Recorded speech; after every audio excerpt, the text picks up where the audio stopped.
여러분, 함께 나누실 성경 말씀 데살로니가전서 4장 13절에서 18절의 말씀입니다.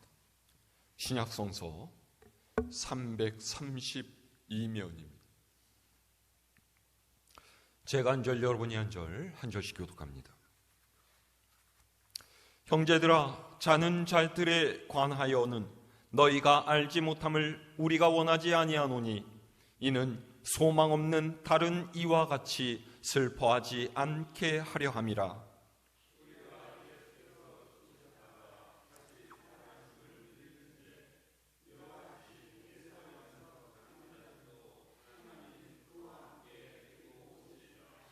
우리가 주의 말씀으로 너희에게 이것을 말하노니 주께서 강림하실 때까지 우리 살아남아 있는 자도 자는 자보다 결코 앞서지 못하리라.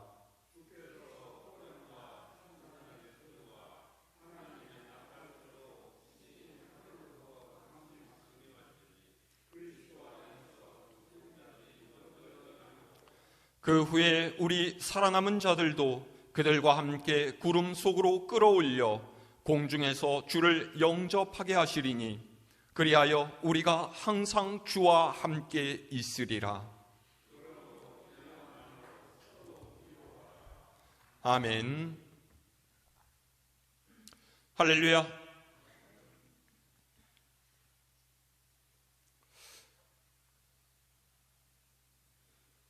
우리 그리스도교는 엄밀히 말해서 이 세상의 삶이 아닌 죽음 이후를 바라보고 있는 종교라고 할 수가 있습니다. 그렇다고 해서 현실의 삶은 중요하지 않다, 이런 말은 아닙니다. 지금의 삶도 물론 중요하지만은요, 우리의 소망은 지금 우리가 살고 있는 이 삶 너머의 세상에 있다, 이런 뜻입니다. 그런데 사실 여기에 관해서 잘 알고 있는 그리스도인은 별로 없습니다. 죽은 후에 우리는 어떻게 되는가? 주님께서 오시면 어떻게 심판이 이루어지는가? 또 죽은 자들이 어떻게 부활하게 되는가? 이런 것들은 교리의 문제이기 때문에 복잡하고 어렵게 느껴지기 때문이죠. 그래서 어쨌거나 예수님을 믿고 그분을 구세주로 고백한 이는 죽은 후에 심판을 받지 않는다. 죽은 후에 우리는 천국에 가서 영원히 살게 된다. 이런 아주 단편적인 생각이 보통의 믿는 사람들이 갖고 있는 죽음 이후의 삶에 대한 지식이에요. 그런데 믿는 이의 죽음과 부활, 그리고 예수님의 재림은 믿는 사람이 반드시 올바르게 정리해야만 할 중요한 신앙의 원리입니다. 여러분, 여기에 관해서 잘 알고 계십니까? 모르시죠? 이게 보통이에요. 목사님, 그거 꼭 알아야만 합니까? 저는 설명을 들어도 맨날 헷갈리고 잘 이해가 되지 않습니다. 많은 분들이 이렇게 얘기하실 거예요. 맞습니다. 사실 이걸 잘 모른다고 해도요, 구원받는 데는 큰 문제가 없어요. 하지만 알고 믿는 것과 모르고 믿는 것은 완전히 다르지 않습니까? 바른 지식에서 바른 믿음이 나오고요, 견고한 신앙이 세워지는 것, 여러분 아셔야만 해요. 그래서 오늘 말씀에서 여기에 관해서 살펴보려고 합니다. 오늘 말씀은요, 사도 바울이 데살로니가 교회 교인들에게 보낸 편지의 일부분입니다. 사도 바울이 데살로니가에서 교회를 개척했을 때에 극심한 유대인들의 핍박을 견디지 못하고 3주 만에 그곳을 떠나서 베레아로 가야만 했어요. 그런데 놀랍게도요, 하나님의 돌보심으로 겨우 3주 동안 바울이 뿌린 그 복음의 씨앗이 싹을 틔워낸 것이죠. 바울이 얼마나 기뻐했겠습니까? 그런데 문제는요, 데살로니가 교회 교인들은요, 제대로 된 신앙 교육을 받을 시간이 없었다라는 거예요. 3달도 아니고요, 고작 3주인데요.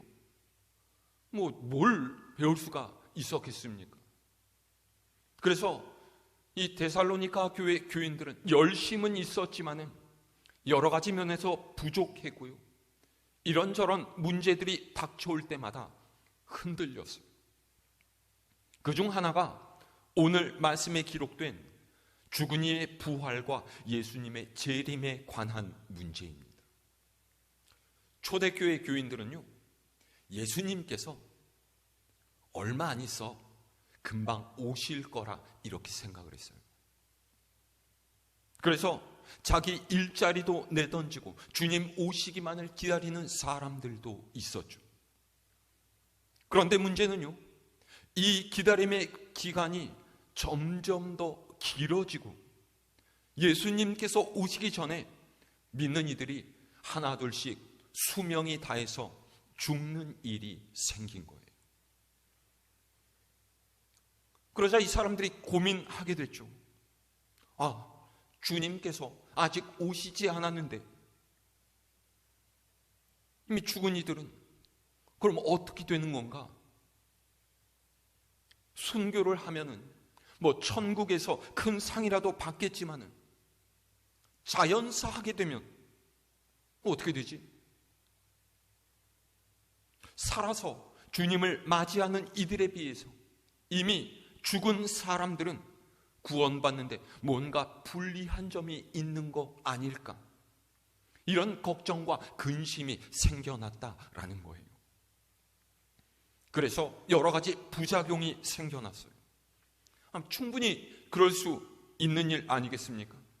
확실히 알지 못하면요, 믿음도 흔들리게 되어 있어요. 그래서 잘 배우고 바른 지식을 갖는 것이 굉장히 중요한 거예요. 오늘날 우리도 그렇습니다. 재림이나 심판에 대해서 잘 알지 못하니까 신천지 같은 이단의 거짓말에 속는 거예요. 말씀을 잘 배우고 충분한 교육을 받으면 이단들이 하는 말이 잘못되어 있다는 것을 알 텐데 잘 모르니까 정말 그런가? 이러면서 넘어가게 되는 거죠. 자, 우리 주님께서 다시 오시는 것과 관련해서 우리가 정확하게 알고 있어야 할 것이 딱 2가지가 있습니다. 첫 번째는요, 주님의 재림은 온 세상이 알 만큼 확 드러나는 일이라는 거예요. 어디서 은밀하게 메시아가 왔다, 뭐가 바뀌어지고 뭐가 변했기 때문에 아는 사람만 안다, 이런 말들은 모두 다 거짓말들입니다. 그리고 2번째는요, 하나님 외에는 그 때를 아무도 알 수 없다라는 거죠. 몇 월 며칠에 주님께서 오신다, 내가 환상 중에 날짜가 써 있는 걸 봤다, 이런 말들은 전부 다 거짓말입니다. 자, 이 2가지를 정확하게 기억하면서 오늘 사도 바울이 전하는 말을 한번 보도록 할까요?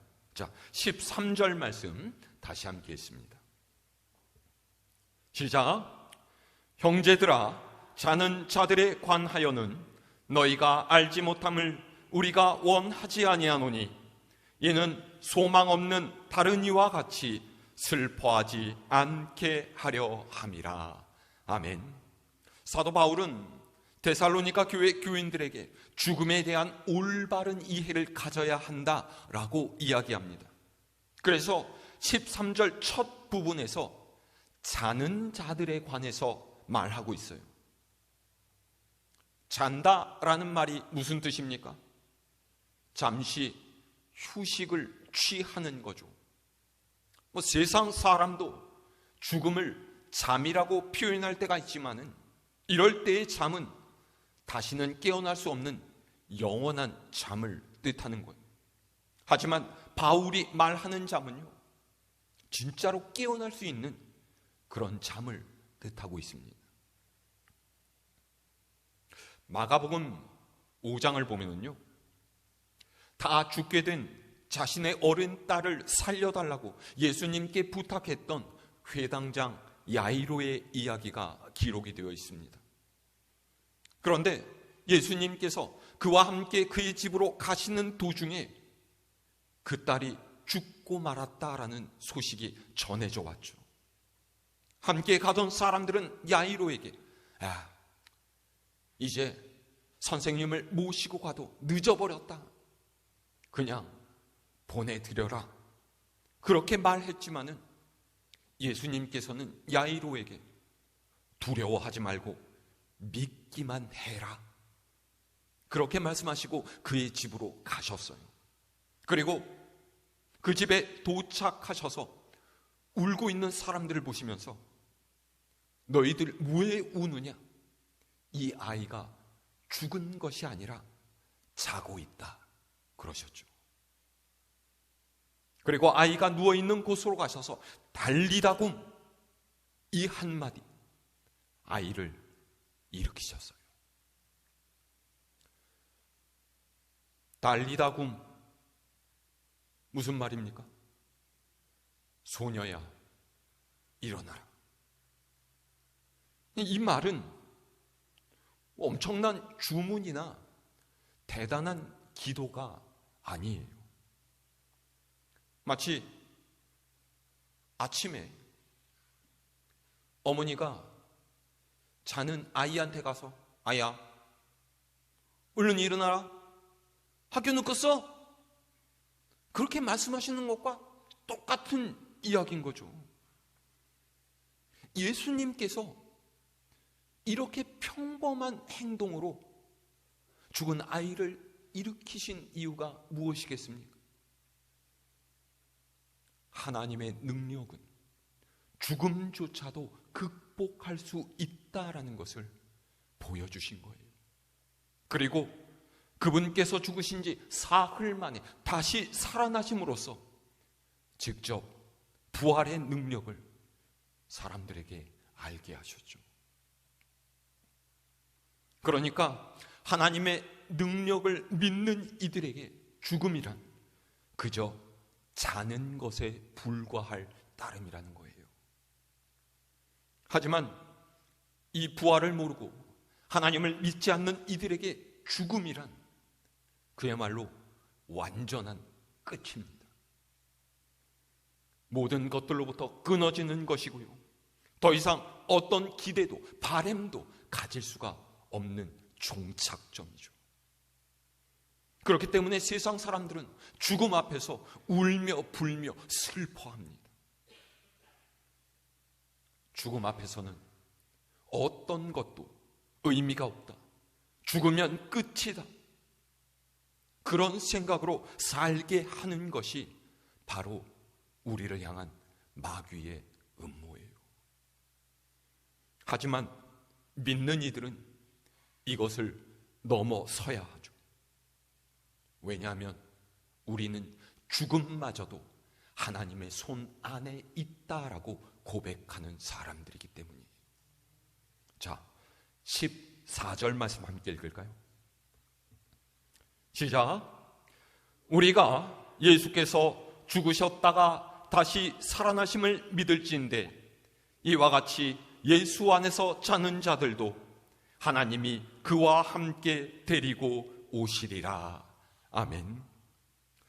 죽음을 잔다라고 표현하는 그리스도교 사망관의 핵심적인 근거는 바로 주님의 죽으심과 부활에 있습니다.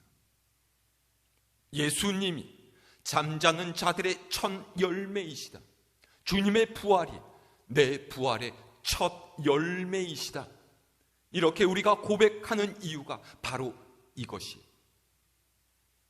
나무에 첫 열매가 달리면 그 이후로 계속해서 열매가 맺힐 것을 아는 것처럼 주님께서 부활의 첫 열매가 되신 것은 주 안에서 잠자던 자들이 깰 때가 있다라는 것을 가르쳐주는 증거라는 거죠. 그래서 믿는 이들의 죽음은 자는 거예요. 잠시 침대에 누웠다가 깨어나는 잠이죠. 우리보다 앞서 죽은 성도들, 하나님의 침실에 들어갔다라는 것, 예수님 안에서의 죽음은 다시 깨어나게 될 잠에 불과하고, 우리가 이 땅에서 맞는 죽음은 세상의 고통을 끝내고 안식하는 하나님의 품이라는 것을 믿을 수 있어야만 합니다. 그러니까 죽음은 전혀 두려워할 것이 아니라는 거예요. 세상 사람들은요, 죽음을 두려워해요. 모든 것의 끝은 죽음이에요. 재산을 잃어버리는 것, 지위를 잃어버리는 것, 명예를 잃어버리는 것, 그 모든 것보다 최악이 바로 생명을 잃는 것 아니겠어요? 그런데 우리는 그것마저도 넘어설 수가 있다라는 거예요. 왜냐하면 우리가 섬기는 하나님께서 죽음을 이길 수 있는 방법을 우리에게 알게 하셨다는 거죠.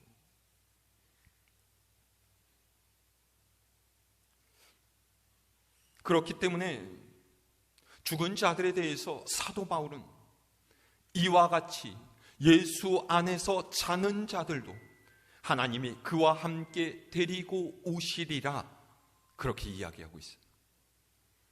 그러니까 데살로니가 교회 교인들이 먼저 죽은 성도들 때문에 걱정하고 근심할 필요가 없다는 거죠.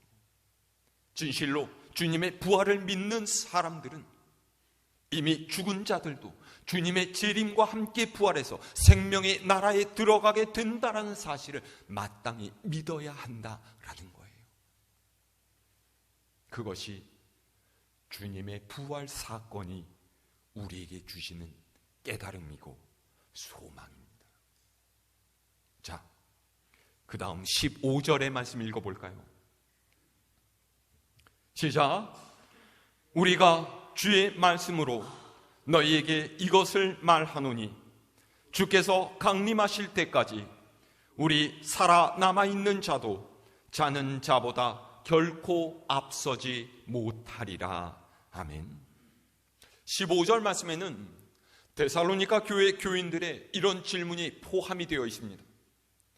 주님께서 오시기 전에 죽은 이들 과연 어떻게 되는 겁니까? 혹시 그들이 구원받지 못하거나 영생의 복을 누리지 못하게 되는 것 아닙니까?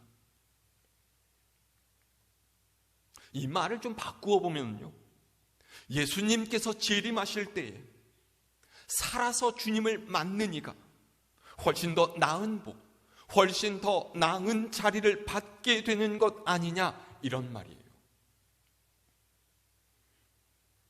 예수님께서 곧 오실 것이라고 생각하고 있던 데살로니가 교회 교인들에게는 이것이 굉장히 중요한 문제였죠. 생각해 보세요. 예수님께서 오셨는데 나와 함께 신앙 생활에 오던 우리 부모님이 딱 일주일 전에 돌아가셨어요. 그러면 그런 생각이 들 것 아니겠습니까? 이래서 구원을 받지 못하거나 영생에서 밀려나게 되면은 이게 뭐야? 그렇게 오랜 기간 동안 고난과 핍박을 견디면서 예수님을 섬겨왔는데 주님께서 오시기 전에 딱 일주일 앞서 돌아가셔갖고서 구원을 못 받게 돼. 이런 생각을 할 수가 있는 거죠. 여기에 대해서 사도 바울은 결코라는 단어로 강하게 부정하고 있어요. 오히려 살아있는 자들은 자는 자들보다 앞서지 못한다라고 이야기하고 있죠. 자, 여기서 부활하는 순서에 대한 지식을 우리 머릿속에 좀 넣어놓을 필요가 있습니다. 16절에서 17절 말씀 함께 읽어볼까요? 시작. 주께서 호령과 천사장의 소리와 하나님의 나팔 소리로 친히 하늘로부터 강림하시리니 그리스도 안에서 죽은 자들이 먼저 일어나고 그 후에 우리 살아남은 자들도 그들과 함께 구름 속으로 끌어올려 공중에서 주를 영접하게 하시리니 그리하여 우리가 항상 주와 함께 있으리라. 아멘. 이 말씀 잘 기억하셔야 돼요. 이것보다 순서가 명확하게 나와 있는 부분이 없습니다. 사도 바울은요 16절 이하에 주님께서 재림하실 때의 일을 순서적으로 알려주고 있어요. 뭐라고 되어 있어요? 가장 먼저 주님께서 호령과 천사장의 소리 그리고 하나님의 나팔 소리를 동반해서 하늘로부터 임하세요.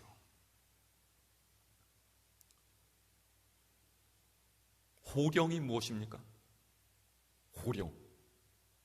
주님께서 크게 말씀하신다라는 거죠.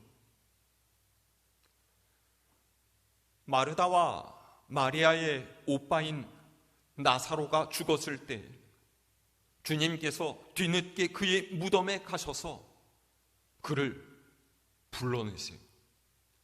나사로야, 나오너라. 그러자 온몸에 붕대를 칭칭 감은 나사로가 살아서 무덤 밖으로 걸어 나왔다라고 되어 있죠.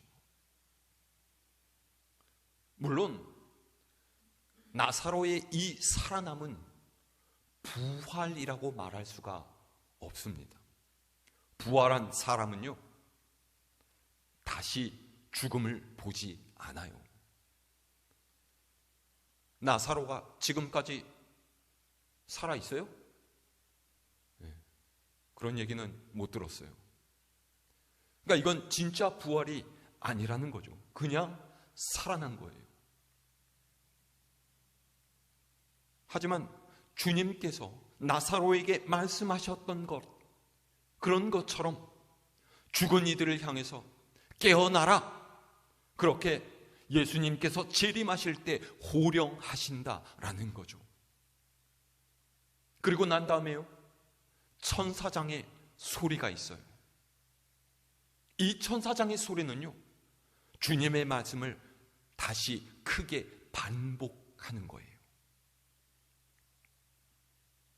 우리가 사극 드라마를 보면은 그 사또나 현령이 죄인을 꿀려놓고서 신문을 하다가 판결을 내리죠. 여봐라, 저놈을 매우 쳐라. 그럼 어떻게 해요? 옆에 있던 그 이방, 얌생이 수염을 이렇게 기른 이방이 사또의 말을 냉큼 받아서 여봐라, 냅다 칠하신다 그러잖아요. 뭐 천사장이 이방이라는 소리가 아니라요,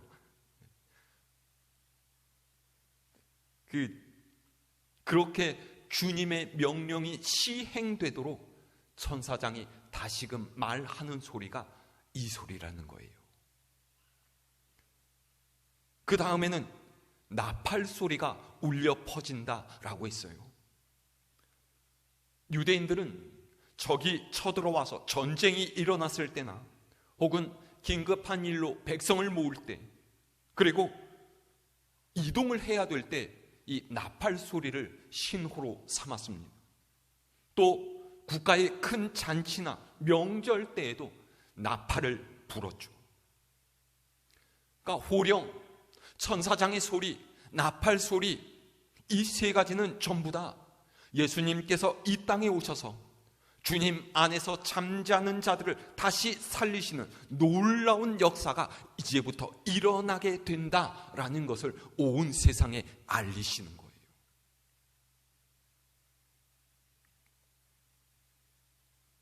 이걸 못 알아들을 수가 있겠습니까? 어디 주님께서 군산에만 들리게 하시고 익산에는 들리지 않게 하시고 전주에는 들리게 하시고 완주에는 안 들리게 하시고 뭐 이러시겠어요? 아니에요. 예수님께서 오셔서 이걸 알게 하실 때는 뭐 우리나라뿐만이 아니라 온 세상에 알도록 이걸 밝히신다라는 거죠. 주님께서 도둑처럼 오신다라고 하신 것은요, 예상치 못한 때에 오신다라고 하는 것이지, 누구는 알고 누구는 모르고 그렇게 은밀하게 오신다는 뜻이 아니에요. 여러분, 이단의 괴이한 말에 속지 마시기를 바랍니다. 자, 그 다음에 두 번째로 일어나는 일이 무엇이냐? 잠자던 믿음의 사람들이 부활하게 돼요. 이 부활은요, 우리가 무슨 괴기 영화에서 보는 것처럼 무덤이 막 콕 하고 갈라지고 거기서 막 해골이나 좀비 같은 이들이 막 썩은 몸으로 부스스하게 일어나는 그런 현상을 말하는 게 아니에요. 부활할 때 우리는 다시는 썩지 않고 상하지 않는 새로운 몸을 입게 되죠. 이 새 몸이 무엇으로 이루어진 건지는 모르겠지만은요, 어쨌든 살과 피로 이루어진 지금의 우리의 육신과는 비교도 할 수 없는 좋은 모습을 갖게 된다. 성경은 그렇게 이야기하고 있어요.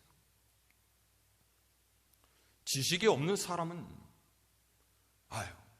부활한다고 해도 죽을 때에 그 늙고 병든 몸으로 다시 살아나게 되면 그게 뭐요? 이렇게 말하게 되지만, 이런 말은 성경을 잘 모르기 때문에 하는 말이죠. 고린도전서 15장에서 사도 바울이 이렇게 이야기하고 있어요. 나팔 소리가 나매 죽은 자들이 썩지 아니할 것으로 다시 살아나고 우리도 변화되리라. 이 썩을 것이 반드시 썩지 아니할 것을 입겠고 이 죽을 것이 죽지 아니함을 입으리로다. 아멘. 그러니까 부활 후에 입게 될 우리의 몸은 예전과는 완전히 다른 너무나 좋은 몸이라는 거예요. 생각해 보세요. 예수님께서 우리를 다시 살리시고 영원히 살게 하시는데 힘없고 병든 몸으로 살아나게 하시겠습니까? 말도 안 되는 거죠. 이런 염려는 할 필요가 없는 거예요. 자, 그 다음 세 번째 뭐라고 했어요? 살아있는 믿는 사람들이 들림받는 일, 그러니까 우리가 휴거라고 불리는 일이 일어나게 돼요. 17절에서 끌어올려라는 말씀은 갑작스럽게 이렇게 낚아채져서 올라가게 된다, 이런 뜻입니다.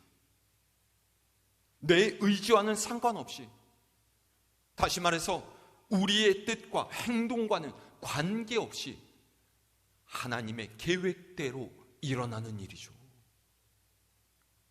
내가 들림받고 싶다고 해서 매일 밤 12시에 기도하고 금식하고 뭐 이런다고 해서 되는 일이 아니라는 거예요. 자, 근데 이렇게 살아있는 성도가 들림받는 일, 왜 일어나는 거예요?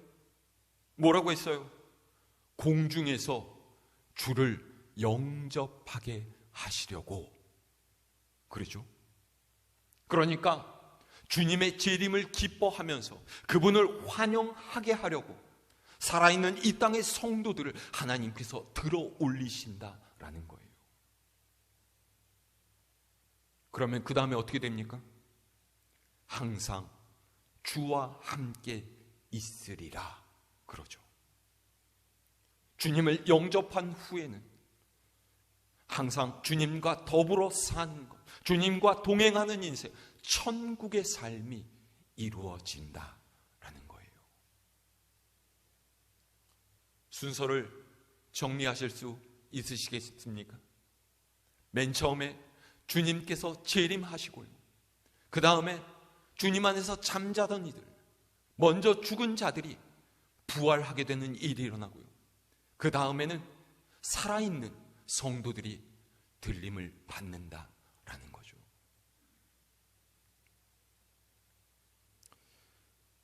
오늘 말씀은 예수님께서 다시 오실 때에 먼저 죽은 자들, 그리고 살아있는 이들이 어떻게 될지를 염려하고 부정적인 생각으로 슬픔에 빠져있는 데살로니가 교회 교인들에게 올바른 지식을 알려주는 바울의 이야기입니다.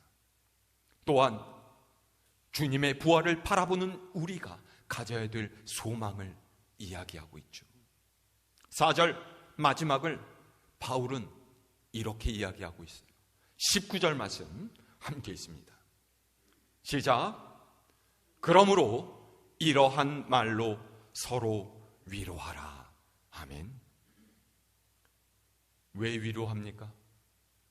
지금은 비록 너희가 핍박과 고난 가운데 있을지라도 주님의 오심을 고대하면서 인내해라. 믿음으로 이겨내라.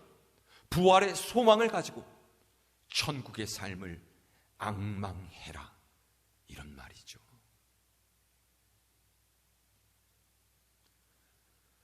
바울의 이 격려와 위로가 오늘을 사는 우리에게도 적용될 수 있기를 바랍니다. 부활하신 주님께서 우리의 기쁨이시라 고백하면서 그분과 함께 영생을 누리게 될 천국을 향해서 오늘도 믿음의 발걸음을 내딛어가는 여러분 될 수 있기를 바랍니다. 하나님께서 우리를 사랑하셨고요, 주님께서 십자가의 죽음에서 부활하심으로 우리에게 부활의 능력과 천국의 소망을 품도록 하셨습니다.